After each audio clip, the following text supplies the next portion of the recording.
جو مال ماں باپ اور رشتہ دار چھوڑ مریں، تھوڑا ہو یا بہت، اس میں مردوں کا بھی حصہ ہے اور عورتوں کا بھی۔ یہ حصے اللہ کے مقرر کیے ہوئے ہیں۔ اور جب میراث کی تقسیم کے وقت غیر وارث رشتہ دار اور یتیم اور نادار لوگ آ جائیں تو ان کو بھی اس میں سے کچھ دے دو اور ان سے معقول بات کہو۔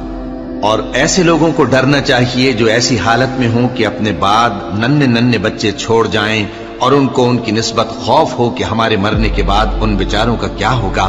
پس چاہیے کہ یہ لوگ اللہ سے ڈریں اور درست بات کہیں۔ جو لوگ یتیموں کا مال ناجائز طور پر کھاتے ہیں وہ اپنے پیٹ میں آگ بھرتے ہیں اور ضرور دوزخ میں ڈالے جائیں گے۔ اللہ تمہاری اولاد کے بارے میں تم کو ارشاد فرماتا ہے کہ ایک لڑکے کا حصہ 2 لڑکیوں کے حصے کے برابر ہے، اور اگر اولاد میت صرف لڑکیاں ہی ہوں یعنی 2 یا 2 سے زیادہ تو کل ترکے میں ان کا 2 تہائی ہے۔